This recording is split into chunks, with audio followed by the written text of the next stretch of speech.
বলেন 5 ওয়াক্ত নামাজ যারা আদায় করবে, অবহেলা অবজ্ঞা করবে না 1 ওয়াক্ত নামাজের ব্যাপারে। ফজর নামাজের সময় কোনো মুসলমান এই কথা বলবে না, থুর এই নামাজটা না হইলে কি হইতো।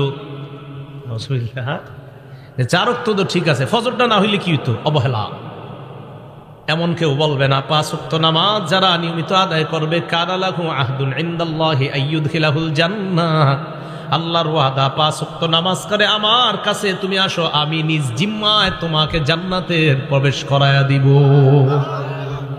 নামাজ নিয়ে কবরে যান, আপনার কবর আলোকিত হবে। নামাজ ছাড়া কবরে যায় না, ঝামেলায় পড়বেন। নামাজ ছাড়া কবরে গেলে মাটি 2 পাশ থেকে আপনাকে এমনভাবে চাপ দিবে, আপনার এই বুকের হাড্ডিগুলা একটা আরেকটার ভিতরে ঢুকবে।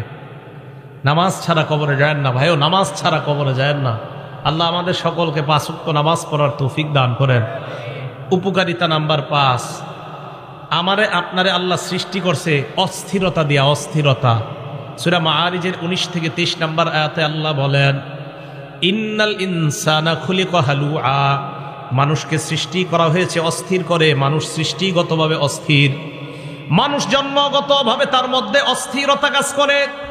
আল্লাহ পাক রব্বুল আলামিন বলেন, ইযা মাসসাহুশ শাররু ইযা মাসসাহুশ শাররু জাযুআ, মানুষকে যখন কোনো অকল্যাণ স্পর্শ করে, জাযুআ মানুষ উৎকণ্ঠিত হয়ে পড়ে। খারাপ সময় আসছে আপনার, তখন আপনার কিছুই ভালো লাগে না। ওয়া ইযা মাসসাহুল খায়রু মানুআ, তাকে যদি কোনো কল্যাণ স্পর্শ করে, যদি টাকা পয়সা হয়ে যায়, 5-10 তলা বাড়ি হয়ে যায়, মানুআ তখন কৃপণ হয়ে যায়, দিতে চায় না। টাকা পয়সা হয়ে গেলে দিতে চায় না। তবে দেখেন, 1 অস্থির, 2 উৎকণ্ঠিত, 3 কৃপণ। আল্লাহ বলেন, ইল্লাল মুসাল্লিন আল্লাযীনা আলা সালাতিহিম দাঈমুন, যারা নিয়মিত নামাজ আদায় করে তাদের মাঝে এই 3টা স্বভাব থাকবে না। নামাজি যদি টাকাওয়ালা হয়, নামাজি যদি অর্থওয়ালা হয়, নামাজি যদি টাকাওয়ালা কোটি কোটি টাকার মালিক হয়ে যায়, আল্লাহ বলেন তার মধ্যে অস্থিরতা কাজ করবে না, উৎকণ্ঠাভাব কাজ করবে না। যাকাত আদায় করলে কোনো ক্ষতি হওয়ার চিন্তা তার মধ্যে থাকবে না, কারণ সে নিয়মিত নামাজ পড়ে। নামাজ যে ব্যক্তি নিয়মিত পড়বে, তার 1 কোটি টাকা যাকাত যদি আসে, সে চিন্তা করবে না যাকাত আসছে, আল্লাহ টাকা দিছে, 1 কোটি টাকা যাকাত আসছে, তো কি হয়েছে 1 কোটি আমি দিয়ে দিব। কে যে নিয়মিত নামাজ পড়বে, তার মধ্যে এই পেরেশানিও আসবে না। 1 কোটি টাকা, এটা নামাজের ভিতরে এটা আসবে না। আরে আমি তো এরকম মানুষ চিনি যিনি 5 কোটি 10 কোটি 1000 কোটি টাকা যাকাত দেয়, এমনও মানুষ আছে। তাদের মধ্যে এটা কাজই করে না। কেন? কেন? নামাজ পড়ে নিয়মিত, এই নামাজ তার অন্তরের মধ্যে এই জাতীয় চিন্তা আনায় না। 1 কোটি টাকা তুমি যাকাত দিয়ে দিবা, এই চিন্তা তার মাঝে আসে না। কেন? সে জানে যে আল্লাহ আমারে দিছে, যাকাত আসছে, দিয়ে দিব আমি, বাস, এটা টেনশনের কি আছে। তাহলে নামাজি ব্যক্তি অস্থিরতা কাজ করে না তার মধ্যে। আল্লাহ আমাদের সকলকে নিয়মিত নামাজ পড়ার তৌফিক দান করেন। 6 নাম্বার, ইন্নাস সালাতা তানহা আনিল ফাহশাই ওয়াল মুনকার, যে ব্যক্তি নামাজ নিয়মিত আদায় করে অশ্লীলতা অপছন্দনীয় কাজ থেকে নামাজ তাকে হেফাজত করে নেয়। এটা একটু বুঝেন। এই আয়াত নিয়ে সবার অভিযোগ আছে, বিশেষ করে যুবকদেরও, এলাকার অনেক মুরব্বীদের অভিযোগ আছে। সূরা আনকাবুতের 45 নম্বর আয়াতে আল্লাহ বলছে, নিশ্চয়ই নামাজ অশ্লীলতা থেকে মুক্তি দেয়। মানুষের আয়াত নিয়ে অভিযোগ না, মানুষের অভিযোগ নিজেদেরকে নিয়ে, যে হুজুর আপনারা বলেন নামাজ নাকি অশ্লীল কাজ থেকে বাধা দেয়। কই, আমার ছেলে তো ডেলি নামাজ পড়ে, এরপরেও তো সে ফিরতেছে না। বলে না, আমার ছেলে ডেলি নামাজ পড়ে, তারপরেও তো সে ফিরতেছে না। আপনার ছেলে নামাজ পড়ে ডেলি, জানেন আপনি? কয় না, ডেলি না পড়লেও জুমাটা পড়ে তো, 1 জুমা থেকে আরেক জুমা। তখন কথা কি হয়ে গেল? ফিরে গেল। কয় জুমাটা পড়ে 1 জুমা থেকে আরেক জুমা, তো পরে তো হুজুর 1 জুমা আরেক জুমা, মাঝখানে গুই ওই জুমাগুলা তারে ভালো কাজ করাইতে পারে না। বুঝলেন? কোনো মানুষ যদি নিয়মিত 5 ওয়াক্ত নামাজ পড়ে, ভালো করে 5 ওয়াক্ত নামাজ পড়তে অন্তত 1.5 ঘন্টা সময় লাগবে, মোটামুটি ভাবে যদি পড়েন 5 ওয়াক্ত নামাজ 1.5 ঘন্টা। আচ্ছা বলেন তো, 6 দিনে 1.5 ঘন্টা করে হলে কয় ঘন্টা হয়? 9 ঘন্টা। 6 দিনে 9 ঘন্টা আপনি অশ্লীলতা থেকে মুক্ত আছেন, কারণ 9 ঘন্টা আপনি মসজিদে, ওই জায়গায় আপনি গুনাহ করবেন না। এই যে নামাজ আপনারে বাঁচাইতেছে। আচ্ছা, আজকে এশার নামাজ আপনি পড়তে আসলেন, খুব মন দিয়ে শুনেন। 25 মিনিটে এশার নামাজটা বললেন, পড়ার পর গেট দিয়ে যখন আপনি বের হবেন, একজন মুরব্বী আপনাকে বলে, ভাই একটু তালিমের মধ্যে বসো, বসার পর এরপর তুমি বের হবা। আপনার বন্ধু মসজিদের বাহিরে দাঁড়ায় আছে, কোথায় জানি আপনাকে নিয়ে যাবে। আপনার পছন্দ হইতেছে না, কিন্তু এলাকার চাচা মুরব্বী, মুরব্বীর কথাও আপনি ফেলতে পারতেছেন না। এই চিন্তায় আপনি তালিমের মধ্যে বসে গেলেন, বসে যাওয়ার পর আপনার মন না চাইতেও আপনি আরো 25 মিনিট বসলেন, নামাজ পড়লেন 25 মিনিট, আপনার মন না চাইলেও তালিমে বসলেন 25, কত হলো? দরজা দিয়ে বের হওয়ার সময় ইমাম সাহেবের সাথে সাক্ষাৎ, আরে আব্দুর রহমান তুমি আজকে এতক্ষণ মসজিদে, কেমন আছো, কি অবস্থা? বন্ধু কিন্তু বাইরে দাঁড়ায় আছে, হুজুর ভালো তো। ইমাম সাহেব আরো 10 মিনিট নসিহত করছে, কয় ঘন্টা হয়ে গেল? এই 1 ঘন্টা কিন্তু আপনি চাইলেও গুনাহ করতে পারেন নাই। নামাজ আপনাকে অশ্লীলতা থেকে বাধা দেয়।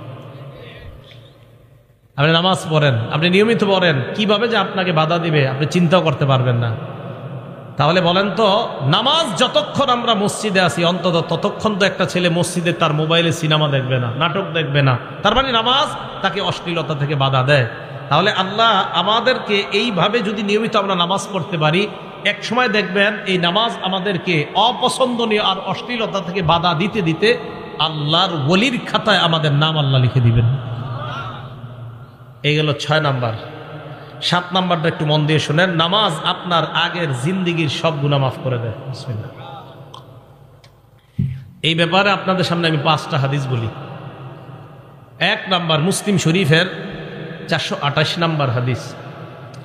এই হাদিসে রাসূল আকরাম সাল্লাল্লাহু আলাইহি সাল্লামের সাহাবা উসমান গনি রাদিয়াল্লাহু তাআলা আনহুর গোলাম, উনি বলেন, সামি'তু উসমান ইবনে আফফান রাদিয়াল্লাহু তাআলা আনহু ওয়া হুয়া বিফিনাইল মসজিদি ফাজাআহুল মুয়াজ্জিন ইনদাল আস। উসমান গনি রাদিয়াল্লাহু তাআলা আন আসরের নামাজের সময় মসজিদ চত্বরের মধ্যে আছে, মুয়াজ্জিন সাহেব আসছে ওনাকে ডাকার জন্য, আসরের নামাজ পড়ানোর জন্য মুয়াজ্জিন সাহেব আসছে। আসার পর কয়, হুজুর আসরের সময় হয়ে গিয়েছে, তাড়াতাড়ি মসজিদে চলেন, নামাজ পড়াবেন। হযরতে উসমান ওযুর পানি আনলেন, আনার পর নামাজের জন্য ওযু করলেন, এরপর বললেন, আমি তোমাদেরকে আল্লাহর কসম একটা হাদিস এখন শোনাবো। হযরতে উসমান বললেন, ইন্নী সামি'তু রাসূলুল্লাহি সাল্লাল্লাহু আলাইহি ওয়াসাল্লাম ইয়াকুল, আল্লাহ নবীকে আমি বলতে শুনলাম, লা ইয়াতাওয়াদ্দাউ রাজুলুন মুসলিমুন, কোন মুসলমান যখন ওযু করে, ওযু করার পর ভালোভাবে ওযু করে, করার পর নামাজের মধ্যে দাঁড়ায়, ফাইসাল্লি সালাতা, নামাজ আদায় যখন করে, করার পর ইল্লা গফারাল্লাহু লাহু মা বাইনাহু ওয়া বাইনাল্লাতি তালিহা, নামাজ আদায় করতে দেরি, তার আগের গুনাহগুলো আল্লাহ মাফ করতে দেরি হয় না। ওযু সুন্দর মতো করে নামাজে দাঁড়াবেন, আল্লাহ আপনার গুনাহগুলো মাফ করে দেয়। মুসলিম শরীফের 431 নম্বর হাদিসে হযরত উসমান গনি আরেকটা বর্ণনা বলেন, মা মিন ইমরিইম মুসলিমিন, কোন মুসলমান যখন ইহসিনু ওযু আহা, সুন্দরভাবে ওযু করে, ফরজের নামাজ সময় হওয়ার পর, ফজর না ফরজ, ফজর না ফরজ, ফরজ নামাজ উপস্থিত হয়ে যাওয়ার পর, বলেন তো ফজর না ফরজ? তাহলে ফজর, জোহর, আসর, মাগরিব, এশা সবগুলা ফরজ নামাজ উপস্থিত হয়ে যাওয়ার পর সুন্দরভাবে ওযু করে, ওযু করার পর নামাজ পড়ে, রুকু সেজদা সুন্দরভাবে করে, তাহলে ব্যবসায়ী ব্যবসার মধ্যে দোকানে বসা, ফরজ নামাজের সময় হয়ে গেছে। চাকরিজীবী তার চাকরি স্থলে বসা, ফরজ নামাজের সময় হয়ে গেছে। আমি আপনি আমরা যার যার পেশার মধ্যে আমরা জড়িত, ওই সময় নামাজের সময় হয়ে গিয়েছে। কৃষক তার কৃষি কাজ করার সময়, জোহরের সময় হয়ে যায়, ফায়ুহসিনু উযুআহা, সুন্দরভাবে ওযু করে, ওযু করার পর নামাজ আদায় করে। হযরত উসমান বলেন, কানাত কাফফারাতান লিমা ক্বাবলাহা মিনাজ যুনুব, এই নামাজ তার আগের সমস্ত গুনাহের কাফফারা হয়ে যায়। মালাম ইউতি কাবীরা, তবে কবিরা গুনাহ করবেন না। জোরে বলেন, কি গুনাহ? আরো জোরে। কবিরা গুনাহ চিনেন নি কারে কয়? হ্যাঁ, একটু শোনেন। বুখারী শরীফের 2653 নম্বর হাদিস, 2653, ক্বালা রাসূলুল্লাহ সাল্লাল্লাহু আলাইহি ওয়াসাল্লাম, আল্লাহর নবী বলেন, আল কাবাইর, কবিরা গুনাহ হলো আল ইশরাকু বিল্লাহ, 1 নাম্বার আল্লাহর সাথে শিরিক করা, 2 নাম্বার ওয়া উকুকুল ওয়ালিদাইন, পিতা মাতার নাফরমানি করা, 3 নাম্বার ওয়া কতলুন নাফসি, কাউকে অন্যায়ভাবে হত্যা করা, 4 নাম্বার ওয়াল ইয়ামিনুল গুমুস, মিথ্যা শপথ করা। কি শপথ? মিথ্যা শপথ কারে কয় বুঝেননি? একটু বলি, দেখেন, আপনি দোকানের শাটার লাগাইতেছেন, সোয়েটার বিক্রি করেন, আপনি বন্ধু আসছে, আইসা কয় তোর ভাতিজির জন্য একটা সোয়েটার লাগবে, তাড়াতাড়ি আগামীকাল বেড়াইতে যাবে, সুন্দর একটা গর্জিয়াস সোয়েটার দে। তো বাস খুলছে, খোলার পরে সুন্দর একটা সোয়েটার দিস। সোয়েটার দেওয়ার পর কয় কত? অন্যদের থেকে কি 900, তুই 850 দে। তো দেওয়ার সময় আর কইস না দোস্ত, মানুষ যা করে ঠিক মতো দামটাও দেয় না, কিনা দামটাও দেয় না। তোরে কইতেছে আল্লাহর কসম এটা 800 টাকা দেখি না, তোর থেকে 50 টাকা লাভ করছে। সদরঘাটে খুঁজে দেখা যায় এটার দাম 300। কত যদি হয় আর কি এরকম। এই যে মিথ্যা শপথ করলেন, আল্লাহর কাছে দাঁড়ানোর জন্য তৈরি হয়ে যান। বুখারী হাদিস নাম্বার 893। আল্লাহর সামনে আপনি দাঁড়াইতে হবে।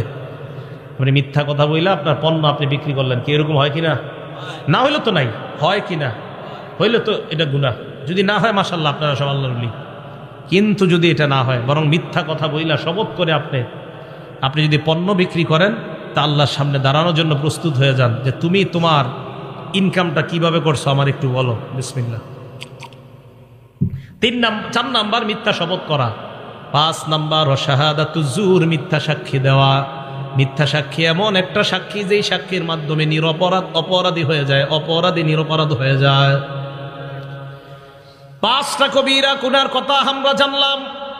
এবার আপনাদের সামনে আমি 10টা এমন গুনাহের কথা বলবো। এর মধ্যে 7টা হলো গুনাহ, পরের 3টা, মোট 10টা। শেষের 3টা হলো এমন যে 3টা যদি না করেন গুনাহ। কিতাবের নাম মুসনাদে আহমদ, হাদিস নাম্বার 22075 নাম্বার হাদিসের বর্ণনা। মুআজ ইবনে জাবাল রাদিয়াল্লাহু তাআলা আনহুর বর্ণনা। তিনি বলেন, আওসানি রাসূলুল্লাহ বিআশারি কালিমাত। আল্লাহ নবী আমাকে 10টা উপদেশ দিয়েছে। গণবেন, বলেন নবীজি কয়টা উপদেশ দিয়েছে? আমারে আপনারে সবাইরে কয়টা উপদেশ? 1 নাম্বার, লা তুশরিক বিল্লাহি শাইআ ওয়া ইন কুতিলতা ওয়া হুররিকতা। আল্লাহর সাথে শিরিক করবা না, যদিও তোমাকে হত্যা করা হয়, যদিও তোমাকে জ্বালিয়ে দেওয়া হয়। বলেন, হত্যা করা হয়, জ্বালিয়ে দেওয়া হয়, আল্লাহর সাথে কি করা যাবে না? আল্লাহর সাথে শিরিক চিনেননি কারে কয়? গরু জবাই করছেন, জবাই করার সময় বললেন আব্দুল কাদের জিলানীর নামে জবাই করলাম, এটা কি শিরিক? গরু জবাই করার সময় বললেন মুহাম্মাদুর রাসূলুল্লাহ সাল্লাল্লাহু আলাইহি ওয়াসাল্লামের নামে জবাই করলাম, শিরিক। কি বলেন তো? শিরিক। যেই শিরিক করে তার উপরে আল্লাহ পাক রব্বুল আলামিন অভিশাপ দেয়। মুসলিম শরীফ হাদিস নাম্বার 5018 নাম্বার হাদিস। এই হাদিসে রাসূল আকরাম সাল্লাল্লাহু আলাইহি সাল্লাম বলেন, লানাল্লাহ মান লাআনা ওয়ালিদা। ওই ব্যক্তিকে আল্লাহ অভিশাপ দেয় যেই ব্যক্তি তার মা বাবারে অভিশাপ দেয়। কোন সন্তান যদি তার বাবাকে বলে আপনার মতো বাবা না হইলে আমার অনেক ভালো হইতো, এই ছেলেরে আল্লাহ অভিশাপ দেয়। কোন ছেলে যদি তার মাকে বলে তুমি আমার মা না হইয়া অন্য কেউ মা হইলে ভালো হইতো, এই সন্তানকে আল্লাহ অভিশাপ দেয়। আসেনি এমন সন্তান? 2 নাম্বার, লাআনাল্লাহু মান যাবাহা লিগাইরিল্লাহ। ওই ব্যক্তিকে আল্লাহ অভিশাপ দেয় যেই ব্যক্তি পশু আল্লাহ ছাড়া অন্যের নামে জবাই করে। হুজুর 7 নামে কোরবানি দেন, আজকে থেকে বাংলার কোয়েন না। হুজুর 7 নামে কোরবানি দেন, এটা আর বলবেন না। হুজুর 3 নামে কোরবানি দেন, আর বলবেন না। বলেন আমার সাথে, 7 জনের পক্ষ থেকে। সবাই বলেন, 7 জনের পক্ষ থেকে, 3 জনের পক্ষ থেকে, 4 জনের পক্ষ থেকে, আল্লাহর নামে। তাহলে 7 নামে না 7 জনের পক্ষ থেকে? নামে কার? এই ভুলগুলা কোরবানির সময় আর করেন না। একজনে ছুরি নিয়ে দাঁড়ায় থাকে, হুজুর 7 নামে, আর বললেন না এটা। হুজুর 7 জনের পক্ষ থেকে, আল্লাহর নামে। মনে থাকবে তো? তো যেই ব্যক্তি আল্লাহ ছাড়া অন্য কারো নামে জবাই করে তার উপরে আল্লাহ অভিশাপ দেয়। 3 নাম্বার, ওয়ালাআনাল্লাহ মান গায়্যারা মানারাল আরদি। দেখেন তো এই অপরাধটা আপনাদের মাঝে আছে কিনা? যেই ব্যক্তি জমিন, অন্যের জমিন নিজের কবজায় নিয়ে নেওয়ার পর বলে ক্রয় সূত্রে এই জমির মালিক আরিফ বিন হাবিব। আছে? অন্যের জমিন সামান্য, এই সামান্য একটু জমিন যদি আপনার আয়াত্তে নিয়ে বাস লিখে দিয়েছেন ক্রয় সূত্রে এই জমির মালিক হাজি মোহাম্মদ মক, তার উপর আল্লাহ অভিশাপ দিতে থাকে। আল্লাহ 24 ঘন্টা তার উপর অভিশাপ চলতে থাকে। সে হজ করছে 50 বার। কয়বার? এই হজ করা অবস্থা অভিশাপ চলতেছে, আরেকজনের জমি মেয়েরা হজ করতেছে। এগুলো 3 নাম্বার। 4 নাম্বার, লাআনাল্লাহ মান আওয়া মুহদিসা। যে ব্যক্তি কোনো বেদাতিকে আশ্রয় দেয় ওই ব্যক্তিকে আল্লাহ অভিশাপ দেয়। আপনাদের এলাকায় সালাগাই দিয়ে এক ব্যক্তি ঘুরতেছে, হঠাৎ আপনারা মনে করলেন লোকটা সালাগাই দিয়ে কেন হাঁটতেছে, মনে হয় ভিতরে কিছু আছে। চিন্তা ভাবনা কইরা তারা আপনারা পীর বানায়া দিয়ে এলাকার মধ্যে খানকা খুইলা দিলেন। আল্লাহ নবী কয় তোমার উপর আল্লাহ 24 ঘন্টা অভিশাপ দেয়, কারণ তুমি কেন বাটপারকে জায়গা দিলা। তাহলে শিরিক করা যাবে না। আবার আসেন আগের জায়গায় নবীর 10 উপদেশ, মনে আসেনি? ওখান থেকে এই হাদিসে আসলাম। 1 নাম্বার, আল্লাহর সাথে শিরিক করবা না, যদিও তোমাকে হত্যা করা হয়, যদিও তোমাকে জ্বালিয়ে দেওয়া হয়। 2 নাম্বার, ওয়ালা তাআক্কাবনা ওয়ালিদাইক ওয়া ইন আমারাকা আন তাখরুজা মিন মালিকা ওয়া আহলিকা। তোমার মা বাবা যদি তোমাকে সম্পদ থেকে আলাদা করে দেয়, তোমাকে যদি ত্যায্য করে দেয়, মা বাবার নাফরমানি করবা না। ঘর থেকে বের করে দিছে, সম্পদ থেকে বের করে দিছে, তুই পাবি না সম্পদ, এরপরেও মা বাবার সাথে নাফরমানি করা যাবে না। এখন মা বাবা বের করবে কি? ছেলে মা বাবারে বের করে দেবে। 2 নাম্বার, তোমার মা বাবা যদি তোমাকে সম্পদ থেকে বের করে দেয়, ত্যায্য করে দেয়, তাও তুমি তোমার মা বাবার কি করবা না? নাফরমানি করবা না। 3 নাম্বার, এই 3 নাম্বারটা শুনেন, ওয়ালা তাতরুকান্না সালাতান মাকতুবাতান মুতাআম্মিদা, বলেন ইচ্ছাকৃতভাবে, বলেন 1 ওয়াক্ত ফরজ নামাজ ছেড়ে দিবা না। নবীজি বলেন ইচ্ছাকৃতভাবে 1 ওয়াক্ত ফরজ নামাজ ছেড়ে দিবা না। ফাইন্না মান তারাকা সালাতান মাকতুবাতান মুতাআম্মিদান, কেউ যদি 1 ওয়াক্ত ফরজ নামাজ ইচ্ছাকৃতভাবে ছেড়ে দেয়, ফাকাদ বারিআত মিনহু জিম্মাতুল্লাহ, আল্লাহর জিম্মা তার থেকে উঠে যায়, ওই বান্দার দায়িত্ব আর আল্লাহ নেয় না। যা তোর যা মন চায় কর। 1 ওয়াক্ত ফরজ নামাজ যদি কেউ, সবাই মন দিয়ে শোনেন, 1 ওয়াক্ত ফরজ নামাজ যদি কেউ ইচ্ছাকৃতভাবে ছেড়ে দেয়, তার থেকে আল্লাহ জিম্মা উঠায় নেয়, তোমার যা মন চায় করো, আমি তোমার দায়িত্ব নিচ্ছি না। ভাই কথাটা খুব খুব খুব কঠিন কথা, বালিশে মাথা লাগায় চিন্তা করেন। 1 ওয়াক্ত নামাজ ইচ্ছাকৃতভাবে ছেড়ে দিলে আল্লাহ কষ্ট পায় আপনার উপরে, আল্লাহ রাগান্বিত হয়। যা তোর যা মন চায় কর। তুমি দুনিয়ার সব পারলা, আর আমার জন্য নামাজটা পড়ার সময় তোমার যত অজুহাত, আমার কাপড় ঠিক নাই, আমার এই কাজ আছে, সেই কাজ আছে। মুসলমান দুনিয়ার সব করতে পারে, নামাজের সময় হাজারো অজুহাত দাঁড় করায়। তো নবীজি বলছেন 1 ওয়াক্ত নামাজ যদি কেউ ইচ্ছাকৃতভাবে ছেড়ে দেয়, তার থেকে আল্লাহর যে একটা দায়িত্ব আছে এই বান্দার জন্য উঠে যায়। তো যা মন চায় কর। তাহলে 3 নাম্বার, ওয়াদা করা যায় 1 ওয়াক্ত নামাজ ইচ্ছাকৃতভাবে স্বেচ্ছায় সজ্ঞানে আর ছাড়বো না ইনশাআল্লাহ। আল্লাহ কবুল করেন। 4 নাম্বার, আল্লাহ নবী বলেন ওয়ালা তাশরাবান্না খামরা, মদ পান করবা না, গাঁজা খাইবা না, চিপায় চুপায় ইয়াবা টানবা না। কি টানবা না? ইয়াবা, গাঁজা চিপা চুপায় বৈশা গাঁজা টানা যাবে না, ইয়াবা টানা যাবে না, মদ পান করা যাবে না। ফাইন্নাহু রাসু কুল্লি ফাহিশা, মাদক সমস্ত অশ্লীলতার দরজা খুলে দেয়। 5 নাম্বার, ইয়াকা ওয়াল মাসিয়া, গুনাহ থেকে বাঁচো, নাফরমানি থেকে বাঁচো। ফাইন্না বিল মাসিয়াতি হাল্লা সাখাতুল্লাহ, নাফরমানির মাধ্যমে আল্লাহর গজব দুনিয়াতে নেমে আসে। নাফরমানির কারণে আল্লাহর গজব দুনিয়াতে আসে। আমাদের বাংলাদেশের লোকেরা কি কয় জানেন? আল্লাহ আপনি করোনা না, আরো বেশি কিছু দেন, এরপরে আমরা নাফরমানি ছাড়বো না। আরো ভয়ঙ্কর কিছু দেন, আপনি যা মন চায় দেন, নাফরমানি ছাড়বো না। এর প্রমাণ এই গজবের পরেও আমাদের দেশে কিভাবে কোন দেশের নর্তুকি আইনা নাচানো হয়, যে আরো বড় গজব দেন, আপনি আরো বড় গজব দেন, সমস্যা নাই, আল্লাহ সমস্যা নেই। আর গজব যে আরো বড় আসবে, এটা আবু দাউদ শরীফের 4019 নম্বর হাদিসে নবী বলে দিছে, গজব আরো আসবে, অপেক্ষা করেন। হ্যাঁ বলছি, নবীজি বলছেন, আবু দাউদের 4019 নম্বর হাদিস, ইবনে মাজা, আবু দাউদ না, ইবনে মাজার 4019 নম্বর হাদিসে নবী বলছে গজব আরো আসবে আমাদের দেশে, অপেক্ষা করতে হবে আমাদের। কি নবীজি বলছে, কোন দেশের মধ্যে যখন মানুষ ঘোষণা দিয়ে অশ্লীলতা করে, কি দিয়ে? ঘোষণা দিয়ে, প্রকাশ্যে ঘোষণা দিয়ে যখন অশ্লীলতা করবে কোন দেশের মানুষ, ওই দেশে এমন এমন গজব আসবে যেই গজবের নাম অতীতের মানুষ কখনো শুনে নাই। করোনার নাম মানুষ শুনে নাই, ওমিক্রনের নাম মানুষ শুনে নাই, সিডর আইলা নাইলার নাম মানুষ শুনে নাই। তাহলে একের পরে এক নামে, এমন নামে গজব আসবে যে নাম আগে দুনিয়াতে ছিল না। এই জন্য দেখেন, করোনার কারণে কত কোটি কোটি মানুষ বেকার হয়ে গেল। এরপরে কিভাবে এমন গজবের কাজ করা হয় যে কাজের কারণে গজব আসে।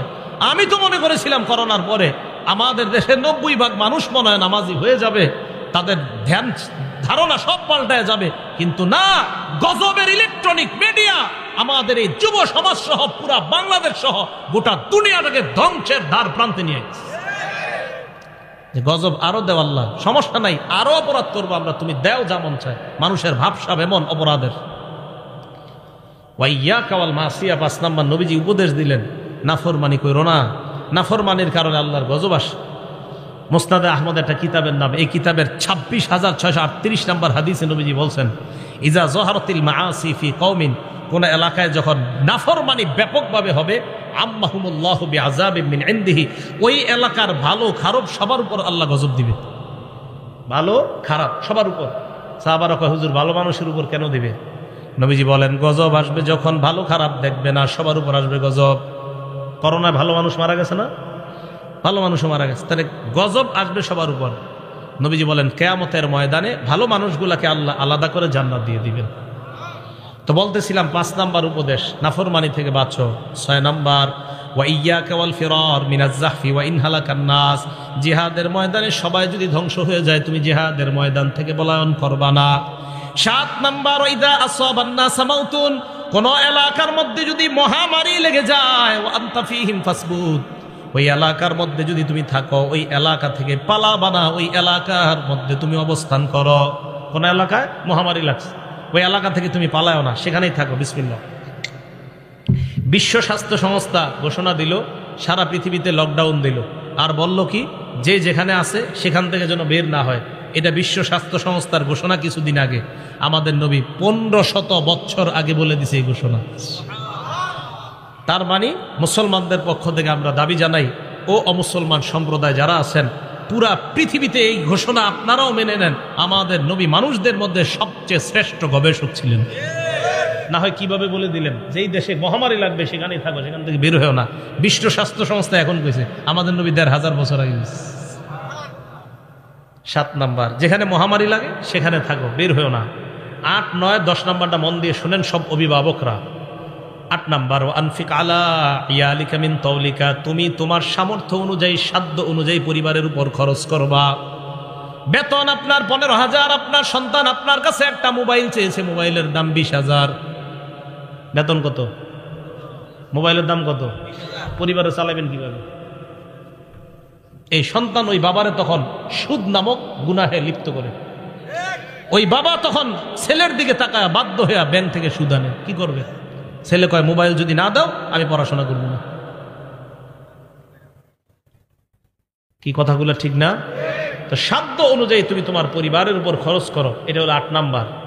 9 নাম্বার ওয়ালা তারফা আনহুম আসাকা আদাবা, তোমার পরিবারের উপর থেকে তুমি শাসনের লাঠি উঠাইবা না। পরিবারের উপর শাসনের লাঠি মানে আপনার বিবি যেন আপনাকে ভয়, এই ব্যাপারে যেন ভয় পায়। আমার স্বামী দুনিয়ার মধ্যে সবচাইতে ভালো, আমার স্বামীর মতো হাস্যোজ্জ্বল মানুষ নাই। তবে আপনার বিবি যেন অন্য মহিলাদেরকে এই কথা বলতে পারে, আমার স্বামী দুনিয়ার সব কিছুর সাথে আপোষ করতে রাজি, নামাজের সাথে আমার স্বামী কোনো আপোষ করবে না। নামাজ যদি না পড়ি আমার স্বামীর চাইতে কালো চেহারা আর কারো হবে না। বিবি আপনাকে নিয়ে যেন এটা বলতে পারে যে আমার স্বামী সব ছাড় দিবে, আমাকে বলবে একটু হাসি ঠাট্টা সব মানবে, কিন্তু নামাজ পড়বো না, আমার স্বামী আমার এই ছাড় দিবে না। এই ভয় প্রত্যেক বিবির মধ্যে যেন আপনার ব্যাপারে থাকে, এটা শাসনের লাঠি। আপনার ছেলে মেয়েগুলা যেন ফজরের সময় কয় এই তাড়াতাড়ি ওঠ, আব্বা কিন্তু লাঠি নিয়ে আসতেছে, এই আব্বা রাগ হয়ে যাবে, আরে আব্বা গালি দিবে, বকা দিবে। দেখেন এখন আমাদের মাঝে না এই শ্রদ্ধাগুলো আর নাই। হ্যাঁ, আগে আমরা দেখেন ওনারা আপনারা যারা আছেন 10 বছর আগেও 15 বছর আগেও আপনার বয়স যদিও 25-30, একটা ভয় কাজ করতো, এই আরে আব্বা রাগ করতেছে, ওঠ তাড়াতাড়ি ওঠ, ফজরের নামাজে চল। তার মানে বাবার প্রতি সন্তানদের একটা ভয়, এটা শ্রদ্ধা থেকে এই ভয়টা কাজ করতো। আমেরিকার বিশাল বড় লোক হয়ে যাওয়ার পরেও সন্তান বাবার সামনে যখন আসতো একদম বিড়ালের মতো নিচে দিয়ে তাকায় দেয়, কারণ আমার সামনে যিনি উনি আমার বাবা, আমি তার সন্তান। এই শ্রদ্ধাবোধগুলা নাই। জানেন কেন নাই? এই মিডিয়া, এই মোবাইল আমাদের বাবা আর সন্তানের এই শ্রদ্ধার সম্পর্ক নষ্ট করে দিচ্ছে। কেন জানেন? বাবা সন্তান স্ত্রী একসাথে বৈশা সিনেমা দেখে যে ঘরের মধ্যে, আপনি বলেন ওই সন্তান ওই বাবাকে কিভাবে শ্রদ্ধা করবে? করবে না। তাহলে 9 নাম্বার, সন্তান পরিবারের উপর থেকে শাসনের লাঠি বুঝে আসছে সবার। আপনার সন্তানরা যেন এই ভয় থাকে, এই শোন তাড়াতাড়ি নামাজে চল, নামাজে না গেলে আব্বা কিন্তু জি রাগ করবে। এই ভয় সন্তানদের মাঝে থাকাটা, এটা হলো শাসনের লাঠি। 10 নাম্বার ওয়া আখিফুম ফিল্লাহি আজ্জা ওয়া জাল, তোমার পরিবারকে তুমি সব সময় আল্লাহর ব্যাপারে ভয় দেখাও। পরিবার যেন গুনাহ দিকে ধাবিত না হয়। তাদেরকে বলো মরণের পর 2টা ঠিকানা, একটা হলো জান্নাত আর একটা হলো জাহান্নাম। আমি আবার বলি একবারে, আপনারা দেখেন একটু মনে রাখতে পারেন কিনা। 1 নাম্বার, আল্লাহর সাথে শিরিক করা যাবে না। 2 নাম্বার, মা বাবার সাথে নাফরমানি করা যাবে না। 3 নাম্বার, ফরজ নামাজ ইচ্ছাকৃতভাবে ছেড়ে দেওয়া যাবে না। 4 নাম্বার, মাদক পান করা যাবে না। 5 নাম্বার, আল্লাহর নাফরমানি করা যাবে না। 6 নাম্বার, জিহাদ যদি কখনো ফরজ হয়ে যায় জিহাদের ময়দান থেকে পলায়ন করা যাবে না। 7 নাম্বার, মহামারী কবলিত এলাকায় থাকলে ওই এলাকা থেকে পলায়ন করা যাবে না। 8 নাম্বার সাধ্য অনুযায়ী পরিবারের উপর খরচ করা। 9 নাম্বার পরিবারের উপর থেকে শাসনের লাঠি না উঠানো। 10 নাম্বার পরিবারকে আল্লাহর ব্যাপারে ভয় দেখানো। পারলে ঘরে টানায় রাখবেন, এগুলা কাজে লাগবে। আমাদের নবীজির উপদেশ তো খুব কাজে লাগবে। দেখবেন খুব কাজে লাগবে যে আমাদের নবীর উপদেশ এগুলা। তখন আপনার ভিতরে একটা শ্রদ্ধা কাজ করে। আমি আরিফ বিন হাবিবের উপদেশ না, এগুলো নবীজির উপদেশ। এগুলো রসুল আকরাম সাল্লাল্লাহু আলাইহি সাল্লাম আমাদেরকে বলছেন। বলেন দামি কথাগুলা না? আল্লাহ আমাদেরকে আমল করার তৌফিক দান করেন। বলেন তো কোত্থেকে আসছে এই জায়গায়? মুসলিম শরীফে 431 নম্বর হাদিস, যে হাদিসে হযরত উসমান বলছে নামাজ পড়লে সব মাফ, কবিরা গুনাহ করা যাবে না। এইখান থেকে এই কবিরা গুনাহগুলো জানলাম আমরা। মুসলিম শরীফের 440 নম্বর হাদিস, এই হাদিসে রাসূল আকরাম সাল্লাল্লাহু আলাইহি সাল্লাম বলেন as-salawatul khams, 5 ওয়াক্ত নামাজ। ফজর পড়ছেন, জোহর পড়ছেন, আসর পড়ছেন, মাগরিব পড়ছেন, এশা। দেখেন নামাজ ফাঁকা, মাঝখানে আপনার কিছু ভুলভ্রান্তি হয়ে গেছে, পরের নামাজটা পড়ার কারণে আগের গুনাহগুলা মাফ। বুঝে আসছে না সবার? এবার আল্লাহ নবী বলেন ওয়াল জুমআতু ইলাল জুমআ, এক জুমা থেকে আরেক জুমা, মাঝখানে তুমি সালাত আদায় করছো, সব করছো, এরপরেও কিছু গুনাহ তোমার রয়ে গেছে, এখনো মাফ হয় নাই। 5 ওয়াক্ত নামাজও পড়ছেন, সব করছেন। এরপরে আল্লাহ কয় ঠিক আছে তো এখনো তোর সুযোগ, জুমার নামাজটা আদায় করলেন, আগের ওই নামাজও পড়ছেন, সব করছেন, এরপরেও কিছু গুনাহ এখন আটকায় আছে। আল্লাহ নবী বলেন জুমা পড়লা, আগের গুনাহগুলা মাফ। করতে করতে আপনার বছর শেষ হয়ে গেছে, রমাদান উইলা রমাদান, এক রমজান থেকে আরেক রমজান এসে গেছে, মাঝখানে আপনি নামাজ ছাড়েন নাই, জুমাও ছাড়েন নাই, সব আপনি করছেন, এরপরে আপনার কিছু অপরাধ এখনো জুইলাস। নামাজ পড়ছেন, অপরাধ তো অনেক মাফ হয়েছে, জুমা পড়ছেন মাফ হয়েছে, কিন্তু এখনো কিছু আছে।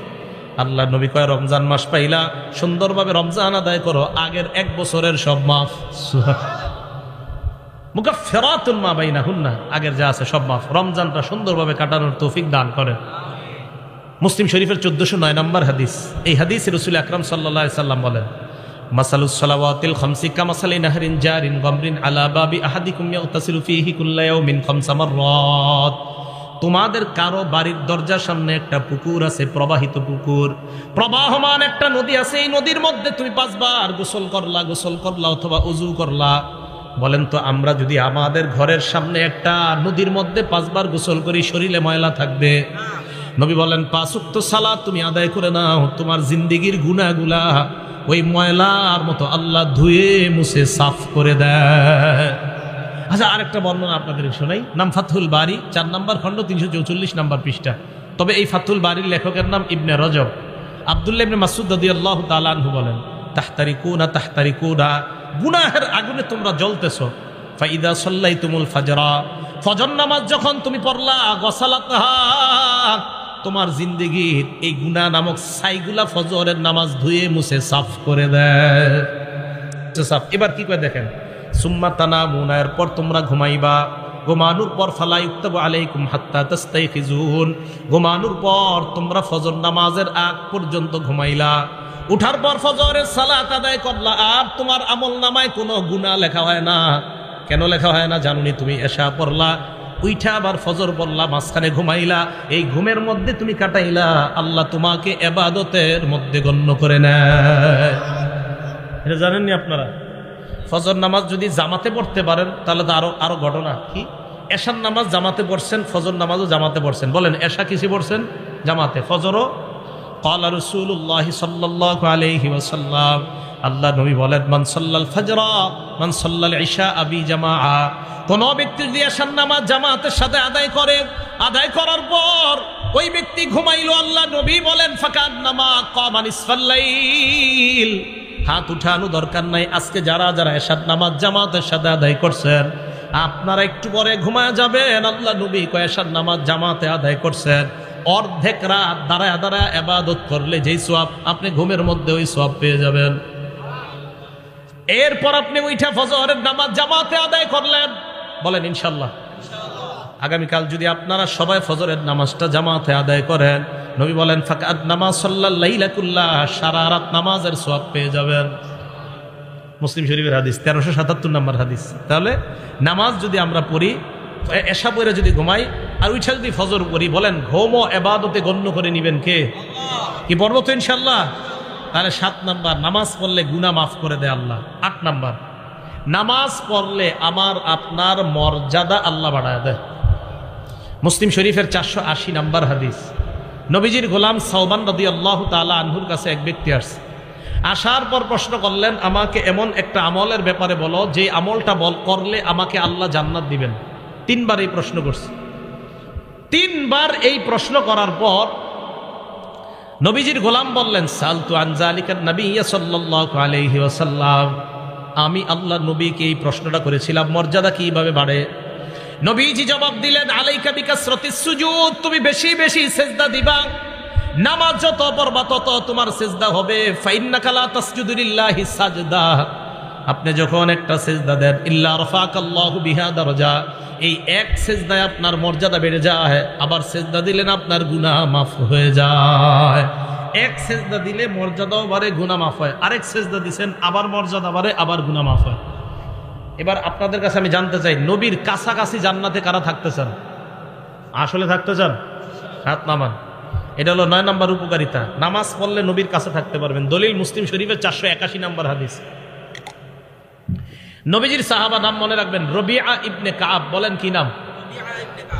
রবিআ ইবনে কাব বলেন, কুনতু আবিতু মা রাসূলিল্লাহি সাল্লাল্লাহু আলাইহি ওয়াসাল্লাম, আল্লাহ নবীর সাথে আমি রাত্রি যাপন করলাম। রাতের বেলা আল্লাহ নবীর অজুর পানি আমি এনে দিলাম, আর নবীর প্রয়োজনীয় জিনিসগুলো আমি এনে দিলাম। নবীকে আমি অজুর পানি দেওয়ার পর আল্লাহ নবী আমাকে বললেন, সাল, এই মি আমার কাছে কিছু চাও। সাহাবা বলেন, নবীজি আমারে বললেন আমার কাছে কিছু চাও, যা চাইবা তাই দিমু, চাও। সুবহানাল্লাহ। আচ্ছা, আমি আর আপনি হইলে কি চাইতাম বলেন তো? আপনাদের কথা কি? আমি হইলে মনে করতাম যে একটা বাড়ি টাড়ির ব্যবস্থা করে দেন, এরকমই। দেখেন আমাদের নবীজি সাহাবা কত বুদ্ধিমান। উনি বললেন, ইয়া রাসূলুল্লাহ ইন্নী আসআলুকা মুরাফাকাতাকা ফিল জান্নাহ, আমি জান্নাতে আপনার সাথে থাকতে চাই। ভাই তুমি কি কও? কয় যে এটাই চাই। নবীজি কয় আওয়া গায়রা যালিকা, এছাড়া আর কিছু চাও না? কয় না, এটাই চাই, আমি জান্নাতে আপনার সাথে থাকতে চাই। নবীজি বললেন, ফাআইন্নী আলা নাফসিকা বিকাসরাতিস সুজুদ, তাহলে বেশি বেশি সিজদা করো, নামাজ পড়ো। যত বেশি নামাজ পড়বা জান্নাতে আমার তত কাছে থাকবা। তাহলে আশেক রাসূল পাওয়া গেল। নামাজ পড়লে আশেক রাসূল, নামাজ বেশি পড়লে তাকে আশেক রাসূল বলা হবে। আবার বলছি, যে যত বেশি নামাজ পড়বে সে তত বেশি নবীকে মহব্বত করবে। যে যত বেশি নামাজ পড়বে সে দাবি করতে পারবে আমি তত বেশি আশেক রাসূল। আর যে নামাজ পড়বে না, নামাজ না পড়ে শুধুমাত্র লাফায় আর চিল্লাচিল্লি করে আর দাবি করে আমি নবীকে মহব্বত করি, সে আশেক রাসূল না আশেকে শয়তান।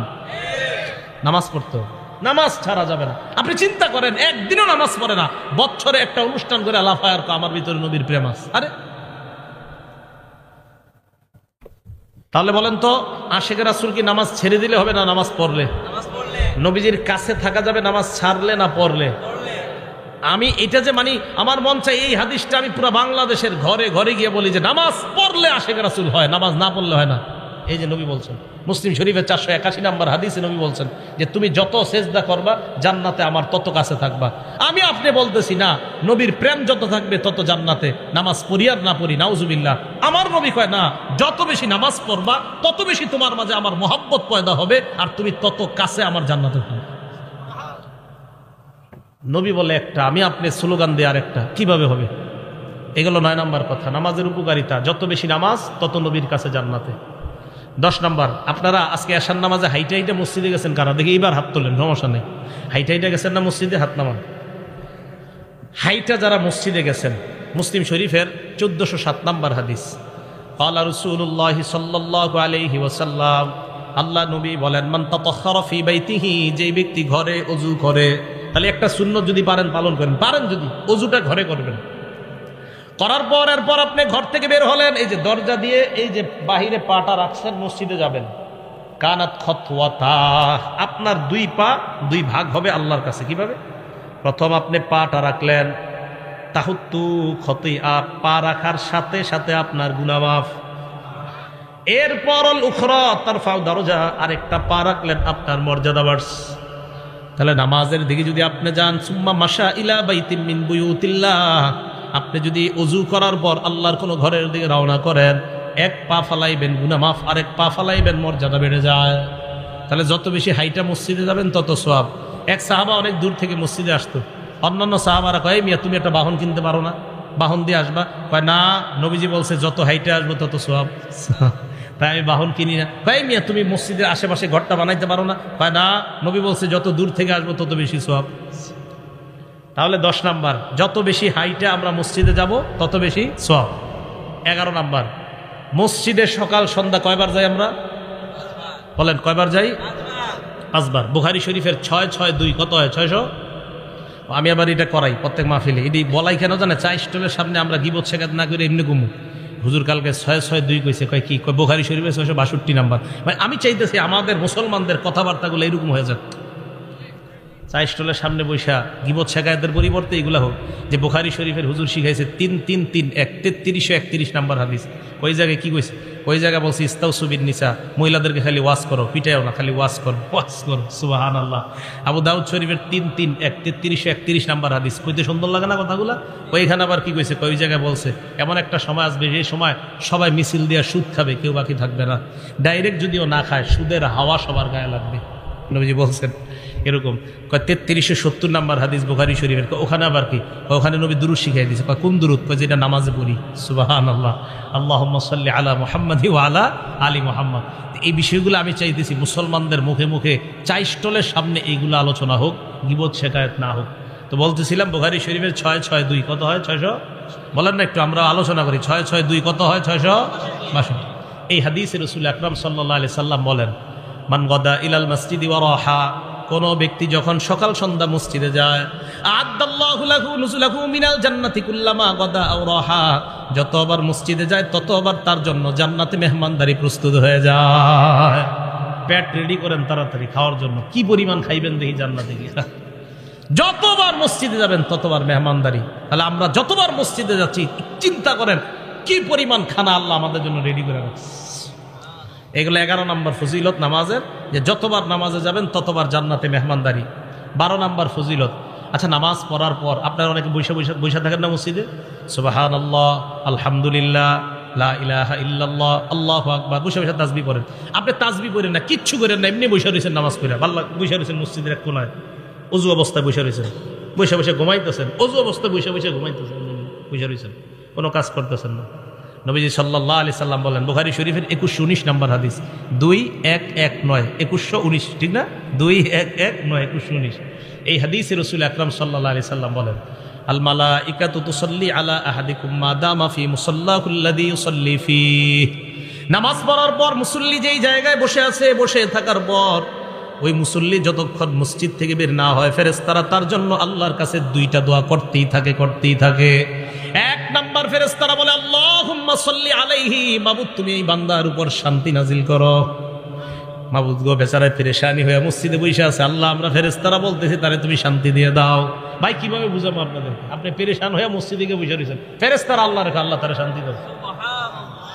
2 নাম্বার, আল্লাহুম্মা রহমহু, আল্লাহ তুমি তাকে তোমার রহমতের চাদর দ্বারা ঢেকে নাও। দোয়া 2টা সুন্দর না? তাহলে অস্থির কাজ করতেছে, পেরেশানিতে আছেন, মসজিদে নামাজ পড়ে একটু বসে থাকেন, আর মনে মনে ভাববেন যে হুজুরে বুখারী শরীফের দলিল দিয়ে বলছে আমি মসজিদে যতক্ষণ বসে থাকবো আমার পেরেশানি দূর হওয়ার জন্য ফেরেশতারা দোয়া করবে।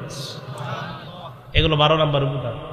13 নাম্বার, মসজিদে যায় দেখছেন আপনাদের এলাকায় জোহর কয়টায়? 1:30 না 1:01?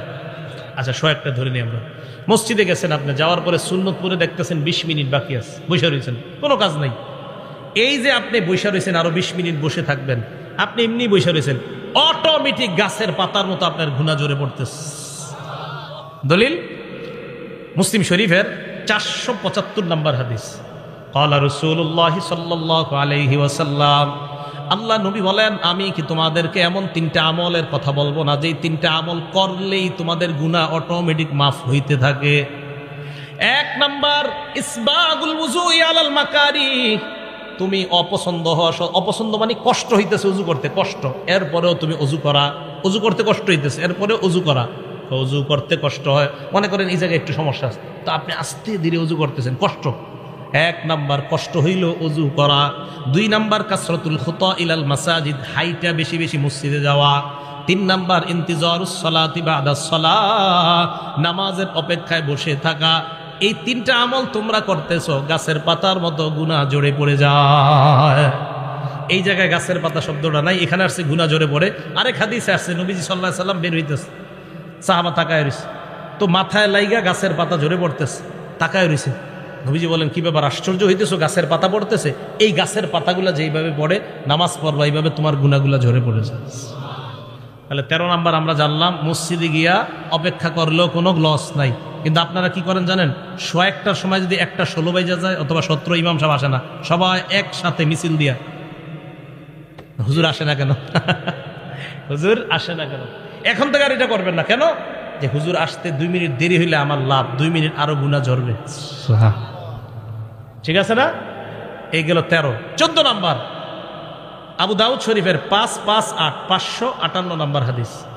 নবীজি সাল্লাল্লাহু আলাইহি সাল্লাম বলেন, ঘর থেকে যারা উজু করে বের হয়ে মসজিদে আসবেন, আসার পর নামাজে দাঁড়াইলেন, আজরুহু কাজরিল হাজিল মুহরিম, ইহরাম বাঁধা অবস্থায় হাজী সাহেব হজ করলে যে সওয়াব আপনি ওই সওয়াব পাবেন। নামাজে গেলে আপনি দেখেন কত পরিমাণ সওয়াব, হজের সওয়াব, নামাজে গেলে গুনাহ মাফের সওয়াব, নামাজে গেলে মর্যাদা বাড়ার সওয়াব, নামাজে গেলে নবীর কাছে জান্নাতে থাকার ফজিলত। আর কিছু না। মানুষ বুঝে না, মানুষ দুনিয়ার সব করে নামাজ ছাড়া। বিশ্বাস করেন আমাদের সব সুন্দর নামাজ ছাড়া। আমরা যারা নামাজ পড়িও নামাজটা সুন্দর হয় না আমাদের। আমি আপনাদেরকে বলছি বুখারী শরীফের 757 নম্বর হাদিস দিয়া, নামাজটা যেন খুব ধীর স্থিরতার সাথে সুন্দরভাবে হয়। হবে না ইনশাল্লাহ? অনেক সময় হয়ে গেল। 15 নাম্বার উপকারিতা, এটা কিতাব আছে আল জামিউস সগীর বা সহিহুল জামে 445 নাম্বার হাদিস। এই হাদিস আসছে, দেখেন কি মজার হাদিস। আপনারা যারা মসজিদে নামাজ পড়তে যান, যাওয়ার পর এরপরে বাসায় ফিরে আসার আগ পর্যন্ত, কানাফিস সলাতি হাত্তা ইয়ারজিআ, বাসায় ফিরে আসার আগ পর্যন্ত ওই ব্যক্তি নামাজে থাকলে যে সওয়াব, বাসায় যাওয়ার আগ পর্যন্ত অন্য গুনাহ করেন না, এদিক সেদিক টিভিতে দাঁড়ায়েন না, নামাজে গেছেন আবার বাসায় চলে গেছেন, আল্লাহ আপনাকে বাসায় যাওয়ার আগ পর্যন্ত সওয়াব দিতেই থাকে।